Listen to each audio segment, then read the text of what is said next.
মা, বাবা, তোমরা কোথায় চলে গেলে? আমাকে এই নিষ্ঠুর দুনিয়ায় একা রেখে। এই দুনিয়ায় আমার যে আর আপন বলতে আর কেউই থাকলো না। এখন আমি কিভাবে বেঁচে থাকবো এই নিষ্ঠুর দুনিয়ায়? তোমরা পরপারে গেলে তো আমাকেও নিয়ে যেতে। তোমরা আমাকে তো একা রেখে গেলেই, তাছাড়া অনেক টাকা ঋণও রেখে গেলে। পাওনাদাররা এসে আমাকে নানান রকমের কথা শুনিয়ে যায়। এখন আমি কিভাবে দিব এত পাওনাদারদের পাওনা টাকা? আমি এখন কি করব? মা, বাবা, তোমরাই বলে দাও। রতন, রতন, ও রতন, কোথায় তুমি? ঘরে লুকিয়ে থেকে লাভ নেই, বাইরে এসো বলছি। মা, বাবা, তোমরাই দেখো, পাওনাদাররা চলে এসেছে। আমি এখন তাদেরকে কি বলবো? হে আল্লাহ, আমাকে পথ দেখাও।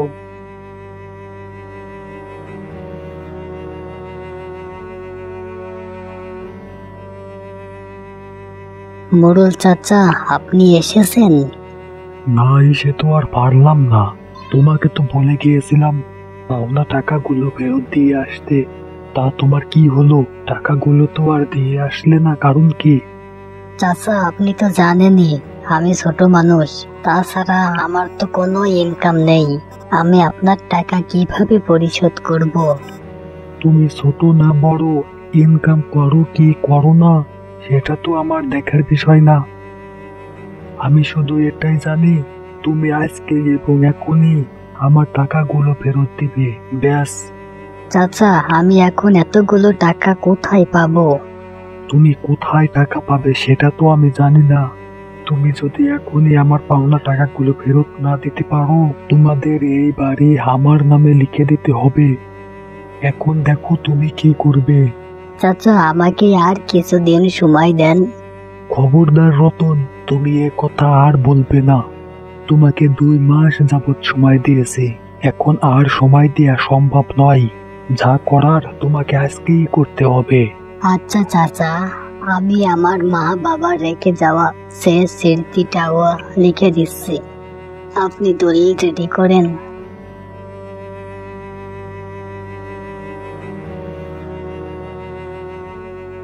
মা, বাবা, তোমরা তো দেখলেই তোমাদের রেখে যাওয়া শেষ বাড়িটাও আর থাকলো না। আমি তোমাদের শেষ ঠিকানাটাও আর ধরে রাখতে পারলাম না।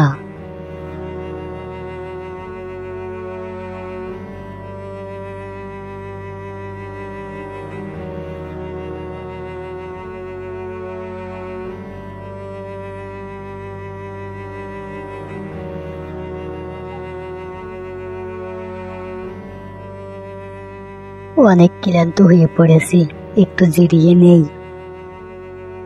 মা, বাবা, তোমরা এখন বলে দাও, আমি একা একটা মানুষ কোথায় যাব, কি করব? অনেক ঘুম পাচ্ছে, একটু ঘুমিয়ে নেই। বাবা রতন, বাবা রতন, তোমার অনেক কষ্ট হচ্ছে তাই না বাবা? মা, বাবা, তোমরা আমাকে একা ফেলে কেন চলে আসলে? আমাকে তো নিয়ে আসতে পারতে তোমাদের সাথে। ওই নিষ্ঠুর দুনিয়ায় আমার আপন বলতে আর কেউ নেই। যারা আছে সবাই শুধু লাভের চিন্তা করে। কেউ কারোর সুখ দুঃখের কথা চিন্তাও করে না। সবাই কেবল নিজেরটাই বোঝে। কেউ আমাকে একটু সাহায্যও করে না। দুনিয়ার সবাই স্বার্থপর। আমাকে ওরা তোমাদের রেখে আসা বাড়ি থেকে বের করে দিছে। আমি এখন জঙ্গলে জঙ্গলে ঘুরে বেড়াচ্ছি। আমার আশেপাশে কেউ নেই। আমার অনেক ভয় করে। আমি আর ওই নিষ্ঠুর দুনিয়ায় থাকতে চাই না। তোমরা আমাকে তোমাদের কাছে নিয়ে যাও মা। বাবা রতন, কোনো প্রাণী তার ইচ্ছা মতন ওই নিষ্ঠুর দুনিয়া থেকে বের হতে পারে না। এটা মহান আল্লাহ তাআলার হুকুমে চলে। তুমি ভয় করো না, দুনিয়া ভয় করার মতো কোনো জায়গা নয়। ভয় করতে হবে পরকালকে। তুমি এখনই এই জঙ্গল ত্যাগ করো আর চলে যাও পশ্চিমের জঙ্গলে। ওখানে আল্লাহ রাব্বুল আলামিন হয়তো তোমার রিজিকের ব্যবস্থা করে দেবে। আমাদের শেষ কথা তোমাকে বলে যাই, কেবলমাত্র একমাত্র আল্লাহ ব্যতীত কাউকে ভয় পাবে না, আর মুরব্বীদেরকে সম্মান করবে, ছোটদেরকে স্নেহ করবে। বিদায়, বিদায়, বিদায়। মা, মা, বাবা, কোথায় গেলে? কোথায় গেলে তোমরা?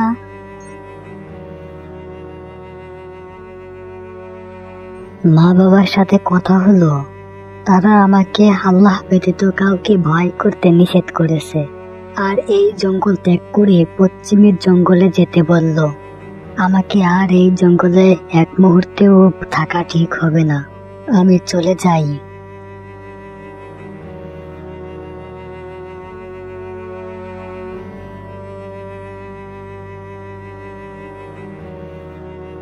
অনেক ক্লান্ত হয়ে পড়েছে।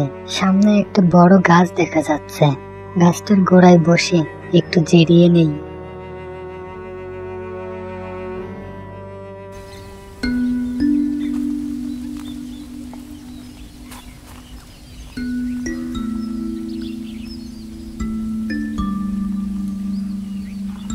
ও ভাই, ভাই, একটু জিরিয়ে নাও, তুমি তো দেখি হাঁপিয়ে গেছো।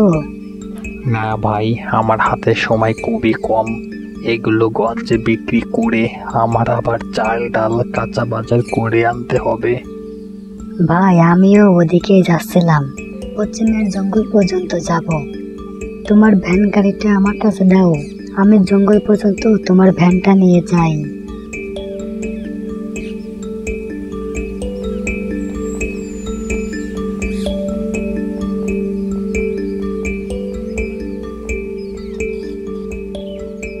ভাই, আপনি তাহলে গঞ্জের দিকে চলে যান, আমি জঙ্গলের রাস্তা দিয়ে এগিয়ে যাব।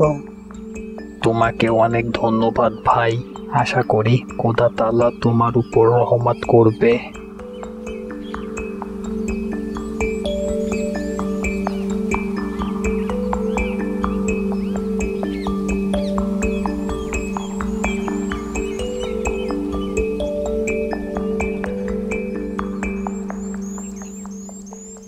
আজকে পেটে কোনো দানা পানি পড়েনি, ক্ষুধা পেয়েছে ভরপুর।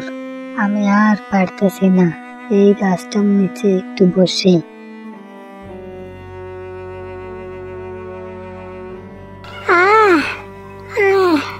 আমাকে কেউ বাঁচাও, আমাকে কেউ বাঁচাও।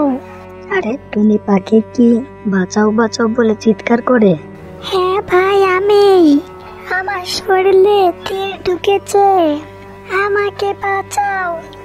একটু ধৈর্য ধরো টুনি, আমি তোমাকে সেবা যত্ন দিয়ে সুস্থ করে তুলব। তুমি অতি তাড়াতাড়ি সুস্থ হয়ে উঠবে ইনশাআল্লাহ। তোমার মুখটা শুকনা শুকনা লাগতেছে, মনে হচ্ছে আজকে তুমি কোনো খাবারই খাওনি, তাই না ভাই? হ্যাঁ রে টুনি পাখি, তুমি ঠিকই বলেছো, আজকে আমার পেটে কোনো খাবারই পড়েনি। আমার যে এখন প্রচন্ড খিদে পেয়েছে। তুমি কোনো চিন্তা করো না ভাই, আমি তোমার খাবারের ব্যবস্থা করে দিচ্ছি, তুমি আমার সাথে এসো ভাই।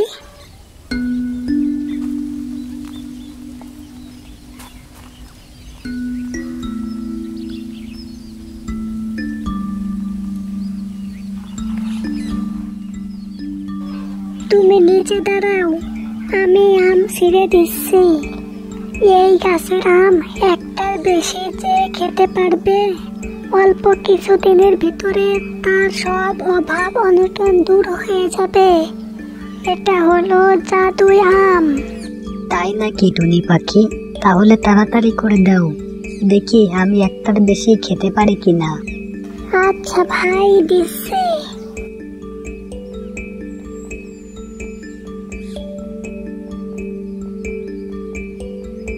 টুনি পাখি, আমার পেট ভরে গেছে, আমি তো আর আম খেতে পারলাম না।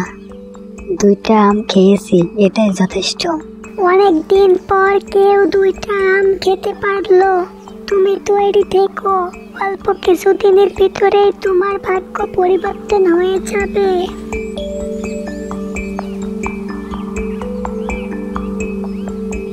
মা বাবা, আমি তোমাদেরকে ছাড়াই এখানে থাকতে পারছি না। আমার এই জঙ্গলে থাকতে অনেক কষ্ট হচ্ছে। রাতের বেলায় আমাকে এই গাছের নিচেই থাকতে হয়।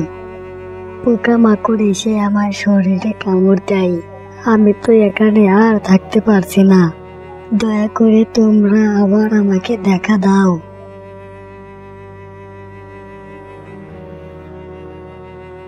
রতন, রতন, কে ডাকছে আমাকে?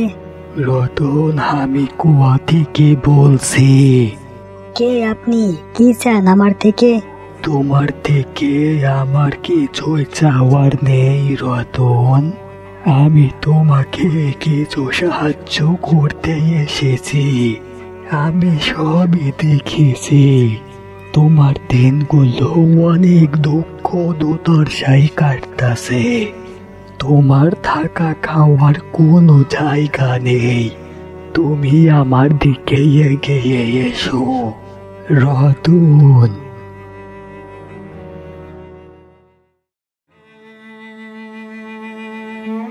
এই ব্যাগটা তোমার কাছে রেখে দাও। এই ব্যাগে অনেক স্বর্ণ মুদ্রা আছে। এখান থেকে কিছু মুদ্রা গঞ্জে বিক্রি করে তুমি তোমার গ্রামের মোড়লকে দাও। তোমাদের বাড়ি ঘর ফিরিয়ে নাও। তারপর ওখানে সুখে শান্তিতে বসবাস করো। এই এতিম ছেলের দিকে তাকিয়ে সাবস্ক্রাইব করো আমাদের চ্যানেল আর ক্লিক করো বেল আইকনে।